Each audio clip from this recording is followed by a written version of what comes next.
অসাধারণ নোটস দিয়েছিল, একটা অরিজিন অফ লাইফ। তাতে করে ওই এবারে আমরা যখন মানে ধর যে কোনো অ্যানিম্যাল এবং যে কোনো প্লান্ট, ক্লিয়ার, বা আমাদের দেহে প্রোটিন কি কাজ করে? Cell formation. একটা হচ্ছে যে আমার দেহের কিন্তু 20% প্রোটিন, তাই তো? আমাদের বডির বিল্ডিং ব্লক কি হচ্ছে প্রোটিন। প্রোটিন, তার মানে একটা সেল, তাই তো? একটা সেলের মধ্যে আমি যদি সেল মেমব্রেন থাকে সেলে, আর প্ল্যান্ট সেলে কি থাকে না, সেল ওয়াল, তাই তো? এই সেল মেমব্রেনটা কিন্তু প্রোটিন দিয়ে তৈরি, প্রোটিন, লিপিড প্রোটিন, এক নম্বর। দু নম্বর হচ্ছে যে এই সেলের মধ্যে যে মূল উপাদান protoplasm and cytoplasm and nucleoplasm, এটা প্রোটিন দিয়ে তৈরি, তাই তো? তাহলে প্রোটিন আমার নিউক্লিওপ্লাজম, নিউক্লিওপ্লাজম মানে নিউক্লিয়াসের মধ্যে যে রস থাকে, টোটালটা হচ্ছে প্রোটোপ্লাজম। এবারে নিউক্লিয়াস খানিকটা জায়গায় অংশগ্রহণ করে, ওর মধ্যে যে রস থাকে আর কি, প্লাজম থাকে, তাকে বলে নিউক্লিওপ্লাজম।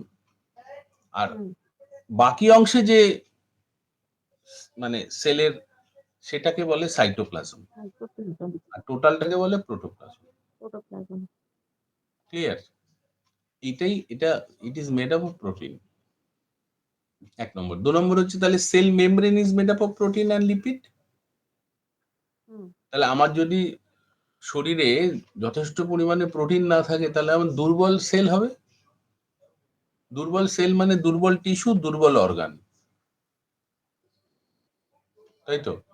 তাহলে নো প্রোটিন, তাহলে অর্গান উইল বি দুর্বল।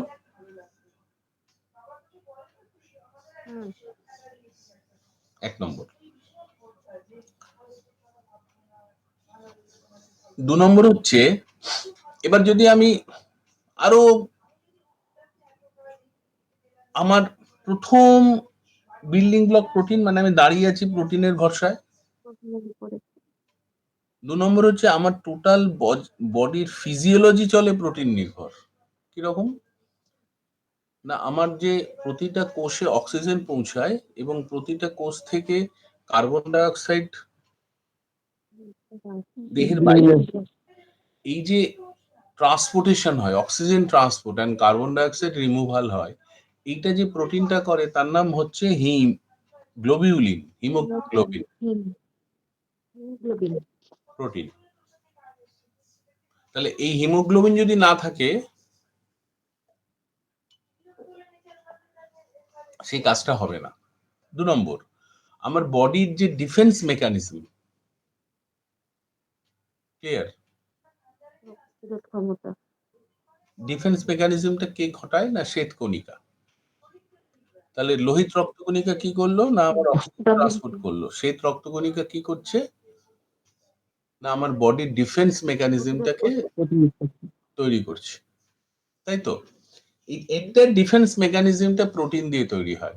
এবং থার্ড হচ্ছে আরেকটা রক্তকণিকা আছে যার নাম অনুচক্রিকা। এই অনুচক্রিকা কি করে না, রক্ত তঞ্চনে সাহায্য করে। এটাও প্রোটিন দ্বারা নিয়ন্ত্রিত। এখানে প্রোটিন এন্ড ক্যালসিয়াম দুটোই কাজ করে, ঠিক আছে?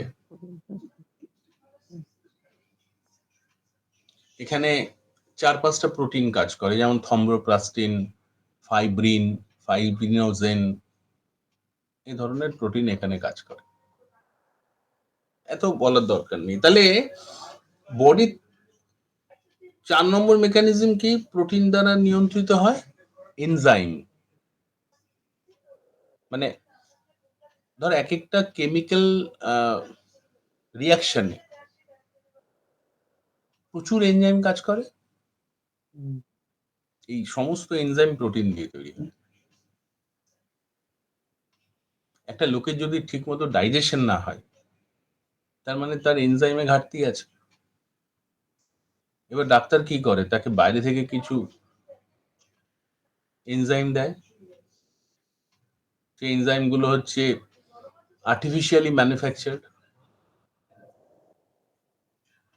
কিন্তু যদি আমার শরীরে ঠিকমতো প্রোটিনের জোগাড় থাকে, তাহলে কিন্তু আমার ডাইজেশনটা স্মুথ হবে।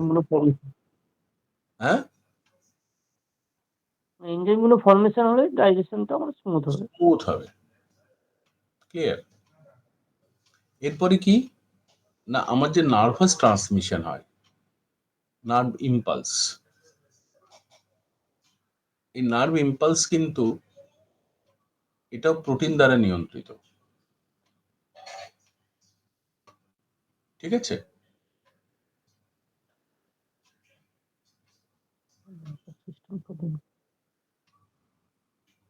আর কি? হরমোন। হরমোনের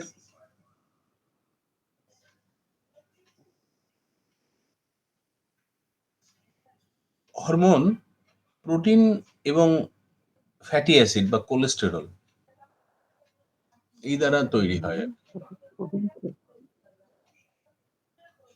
প্রোটিন এবং ফ্যাট সহযোগে হরমোন তৈরি হয়। সো উইদাউট প্রোটিন কিন্তু হরমোন কোনো কাজই করবে না। এবং প্রতিটা হরমোন তৈরি করার ক্ষেত্রে এক একটা করে প্রোটিনের প্রয়োজনীয়তা আছে। রাধানাথের ঘুম পাচ্ছে?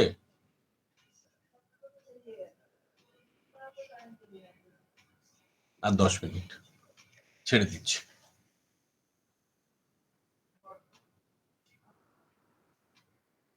হলো?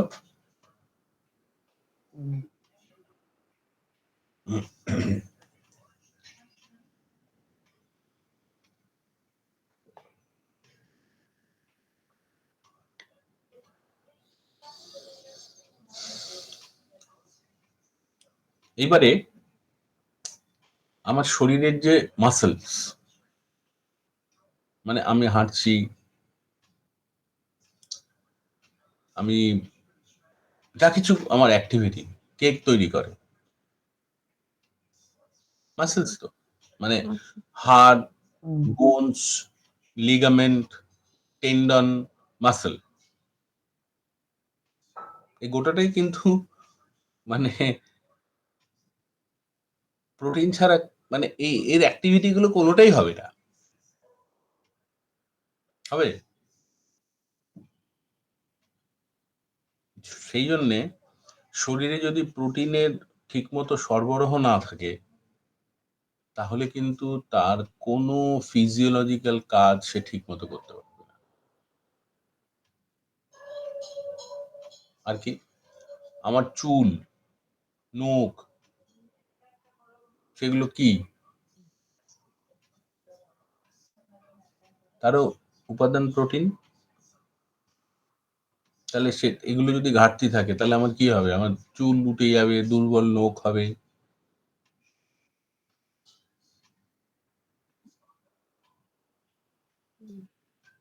আর কি?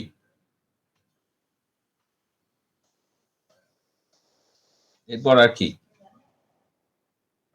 এরপর হচ্ছে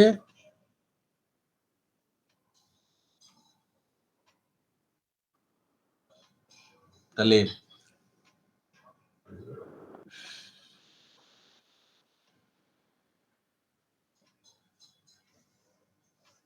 এবার আমাদের কটা অ্যামিনো অ্যাসিড আছে?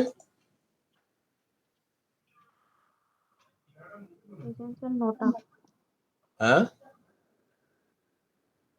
9টা এসেনশিয়াল অ্যামিনো অ্যাসিড আছে। হ্যাঁ, এসেনশিয়াল এবং নন এসেনশিয়াল অ্যামিনো অ্যাসিড। ক্লিয়ার?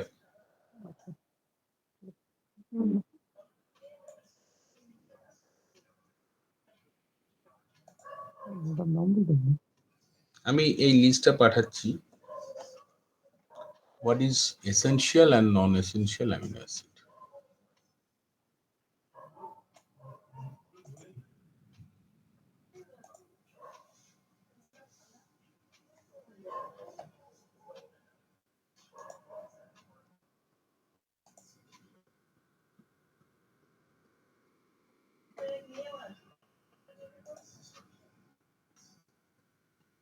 এটা একটু বাদে দেখে নাও, আমি পাঠিয়েছি।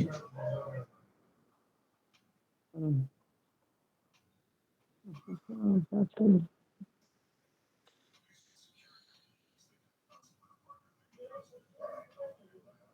বোঝালে হবে না। এবার আমার কতটা প্রোটিন রিকোয়ারমেন্ট, সেটা হচ্ছে যে আমরা জানি যে 1 কেজি বডি ওয়েটে 800 থেকে 1 গ্রাম প্রোটিন লাগে। এবং যদি প্রেগনেন্ট ল্যাকটেটিং ওম্যান হয়, অ্যাথলেট হয় বা প্লেয়ার হয়, তার প্রোটিন রিকোয়ারমেন্টটা বেশি এবং বাচ্চাদের ক্ষেত্রেও বেশি। এইবার হচ্ছে যে আমাদের প্রোটিন কোথা থেকে আমরা পাই। একটা হচ্ছে অ্যানিমাল প্রোটিন, একটা হচ্ছে প্ল্যান্ট প্রোটিন। অ্যানিমাল প্রোটিনের মধ্যে আমরা জানি যে দুধ, মাছ, মাংস, ডিম। আর প্ল্যান্ট প্রোটিনের মধ্যে ডাল, ঠিক আছে, সব রকম ডাল, তারপরে তোমার ওই আর কি আছে, সবেতেই কম বেশি আছে, কিন্তু বেশিরভাগ প্রোটিন আছে তোমার ওই লেন্টিসেলস, মানে সিম জাতীয় এবং ডাল জাতীয় প্রোটিনের পরিমাণ বেশি। এইবার ঘটনাটা হচ্ছে যে একটা স্টাডি হয়েছে, সেই স্টাডি রিপোর্টে বলছে যে 80% ইন্ডিয়ান আর প্রোটিন ডেফিসিট। ক্লিয়ার?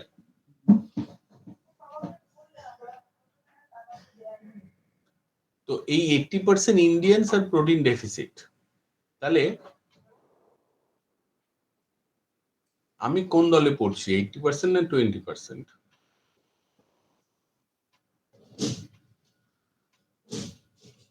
আমি কোন দিকে আছি, 80 না 20?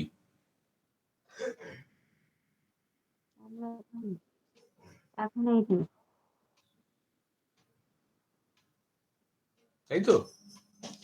তাহলে আমি তো জানি না, এবারে আমাকে নিজেকে হিসেব করতে হবে যে আমি সারাদিনে যা খেলাম প্রোটিন কতটা পেলাম।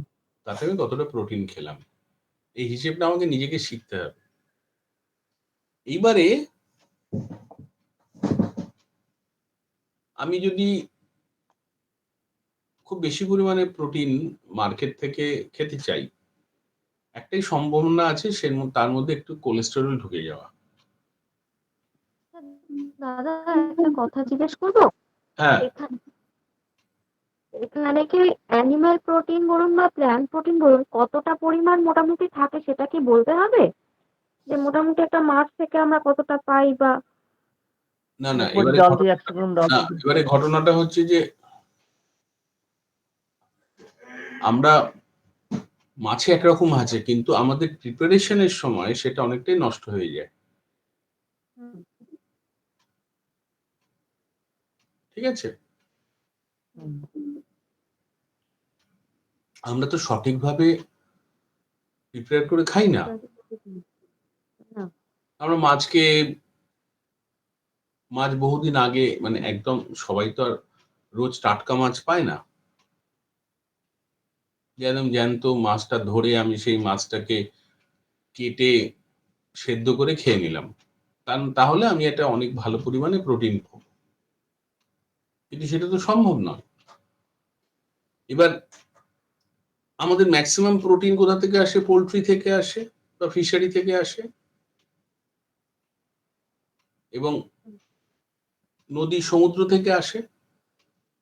তাহলে সেখানে কন্টামিনেশন, পলিউশন একটা মেজর পার্ট প্লে করে, যেগুলো থেকে আমাদের শরীরে ওই কন্টামিনেশন গুলো চলে আসে।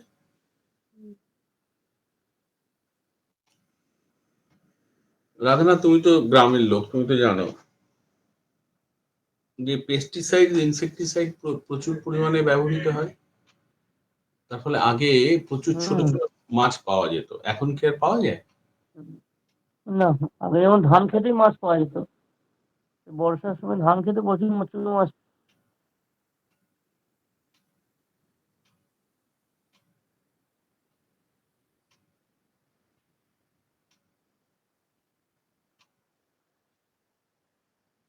হুম।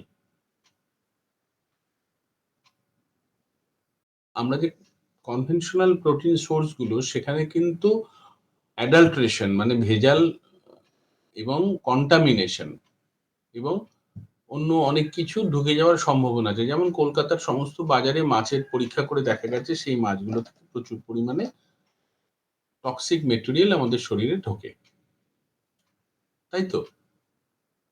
এবারে তোমাকে তো প্রোটিন পাউডারটা এস্টাবলিশ করতে হবে। তাহলে আমি কি এমন কিছু পেতে পারি? প্রশ্ন করতে হবে যেখানে আমি দুনিয়াতে একটাই খাদ্য পাওয়া যায় যেটা রান্না করা ছাড়া যেকোনো প্রোটিন আমায় খেতে হবে রান্না করে। মানে আমি একদম ন্যাচারাল ফর্মে প্রোটিন কিন্তু স্যাটাসাট পেয়ে যাব না মটরশুঁটি ছাড়া, তাই তো? তাহলে রান্না করে প্রোটিন খেতে গেলে আমি যদি এটা ন্যাচারাল ফর্মে প্রোটিন পাই, তাহলে আমায় কিছু সাপ্লিমেন্টেশন নিতে হবে। তো মার্কেটেড বেসড সাপ্লিমেন্টটা খবর আমার কাছে আছে, আমি জানি সেটা। তার কি ক্রাইটেরিয়া? তার ক্রাইটেরিয়া আছে, তার মধ্যে 9টা এসেনশিয়াল অ্যামিনো অ্যাসিড আছে, তার মধ্যে তোমার 100 গ্রাম প্রোটিনের মধ্যে 80 গ্রাম প্রোটিন পাওয়া যায়, এবং যার ডাইজেস্টিবিলিটি হচ্ছে কত? PDS1 মানে 98% কনভার্সন হয়, এবং এটা একটা কমপ্লিট প্রোটিন, এবং এখানকার ফ্যাট পার্সেন্টেজ হচ্ছে 0.3%। ক্লিয়ার? তাহলে এই কোয়ালিটির, এবং এটা কমপ্লিট ভেজিটেবল প্রোটিন, এই কোয়ালিটির একটা প্রোটিন আমি জানি, আমার সন্ধান আমার কাছে আছে। তাহলে এই প্রোটিনটা আমি যদি সন্ধান পেয়ে যাই, এবার প্রশ্ন হতে পারে দাম কত? তো আমরা অনেকেই মানে এক কেজি আমি যদি ভালো মাংস কিনি, মানে খাসির মাংস কিনি, তার দাম, তার রান্না করা নিয়ে 1000 টাকা খরচা হয়।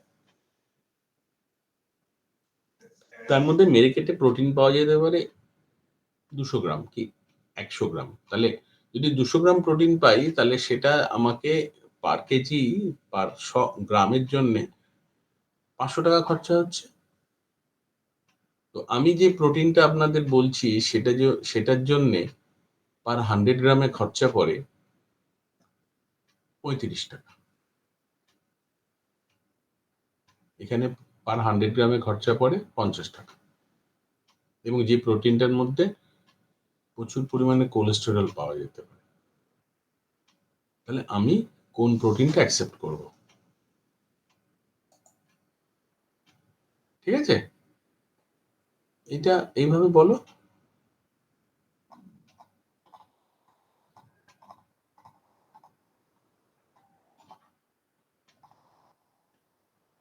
ঠিক আছে, রাখি তাহলে।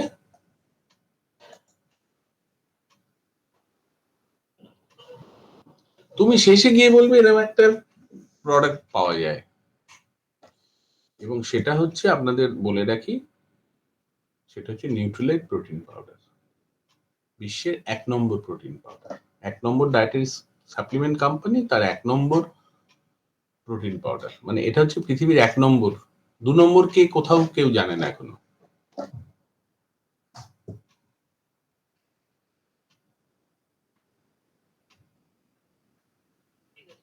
ঠিক আছে, তুমি রেডি করো। ওকে, গুড নাইট, ঘুমিয়ে পড়ো।